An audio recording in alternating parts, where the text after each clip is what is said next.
मला कधी कधी या लोकांच्या समोर बोलायचं म्हटलं ना अजून पण भीती वाटते. अजून पण याच्या मागचं कारण तुम्हाला सांगते.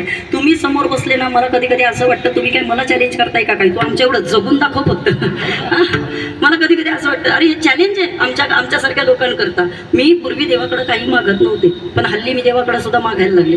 देवाला आता म्हणत असते देवा सगळं मला तू दिलं, माझ्या आयुष्यामध्ये माझ्या योग्यतेपेक्षा जास्त माझ्या पदरामध्ये टाकलं. पूर्वी काही मागत नव्हते पण आता तुमच्या लोकांच्या आयुष्याकडे पाहून आहे ना रोज देवाला या ठिकाणी याचा आवाज व्यवस्थित करा. रोज देवाला सांगत असते देवा मरण येणारे हे आम्हाला सुद्धा माहिती रे, फक्त मरण येत असताना फक्त एक तर काय कुठल्या तरी गाडीला आम्ही धडकलोय आणि धडकून गेलोय अशी फक्त बातमी कोणाच्या कानावरती येऊन देऊ नको. का या लोकांचं आयुष्य इतकं प्रामाणिकपणे या लोकांनी घालवलं, इतकं समाधानानं ही माणसं जगली, इतकं चेहऱ्यावरती तेज या लोकांनी जपलं. काही नसताना सुद्धा तुमच्याकडे समाधान आहे आणि सगळं असून सुद्धा आत्ताची पिढी असमाधानी आहे. विठ्ठल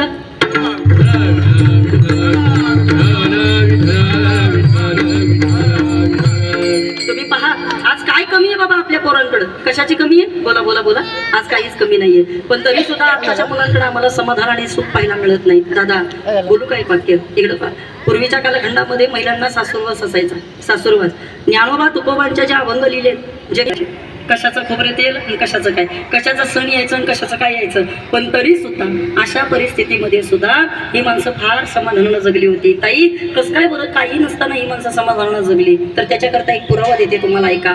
त्या लोकांचा ज्ञानोबा तुकोबांवरती विश्वास होता. यांच्या लोकांचे बाबा गाथा पाठ नव्हते, या लोकांचं काही पाठांतर नव्हतं. कशाची काशी कशाची पंढरी काय यांना माहित होतं पण माय बापांची जाण होती बरं या लोकांना. थोरा मोठ्यांची शिकवण होती या लोकांना. पूर्वी पहा तुम्ही जात्यावरती गाणी म्हटली जायची, ऐकलेत का कधी बोला ना, ऐकलेत? जात्यावरती गाणी म्हटली जायची. त्या गाण्यांवरनं आम्हाला कळायचं पूर्वीच्या काळीच्या लोकांची राहणीमान काय असायचे. आईची व्याख्या करत असताना आमच्या आजीनं काही जात्यावरती गाणी लिहिली. म्हणू का इकडं पहा म्हणा बरोबर इकडं पहा सगळं. आई काय असते हे सांगण्याकरता आमच्या आजीनं जात्यावरती काही गाणी लिहिली आणि ती आम्हाला सांगत होती. ती म्हणायची काशी ग काशी काशी कोणी ग पाहिली बाई माझ्या मला दुनिया दाविली राम राम बाई साखर बाईला जणू कडूपणा नाही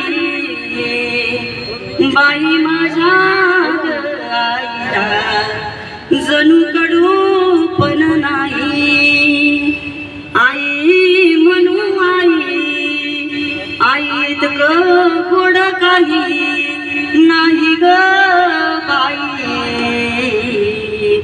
आईत ग गोड काही नाही ग बाई राम राम बाई ग.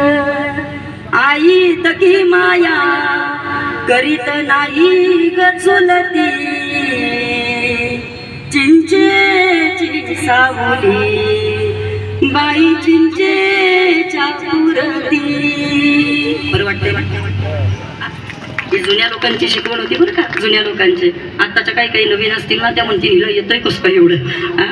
हे सांगते तुम्हाला शेवटी तुम्हाला मान्यच करावं लागेल. ओल्ड इज गोल्ड आणि आपल्या भाषेत म्हणायचं तर जुनं ते हे जुन्या लोकांकडनं काही गोष्टी तुम्हाला मला शिकायला मिळाल्या. तुम्ही पहा संसार प्रत्येकाच्या वाटेला आहे पण सासूरवासाचं दुःख मात्र या ठिकाणी पूर्वीसारखं राहिलं नाही. पूर्वीच्या काळी टेन्शन यायचं बाबा. एखादी महिला असेल लग्न करायचं असेल ना तिला काळजी असेल का मला सासू कशी भेटेल. खरे आता सुनेला टेन्शन नाही बाबा, आता सासूला टेन्शन.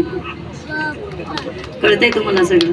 आम्हाला सून कशी हे का सांगायचंय ताई याचं मागचं कारण तुम्हाला सांगते. हल्ली घरामध्ये म्हाताऱ्यानं खोकलेलं सुद्धा बाबा पोरांना चालत नाही.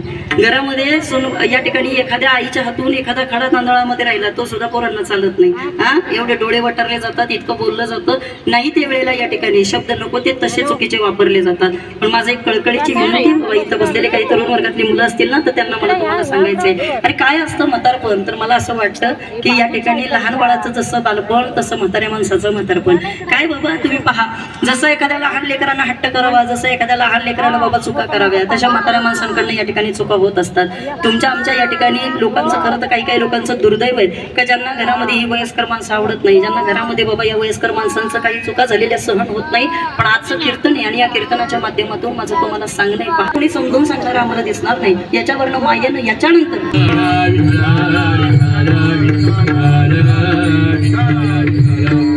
चला आजच्या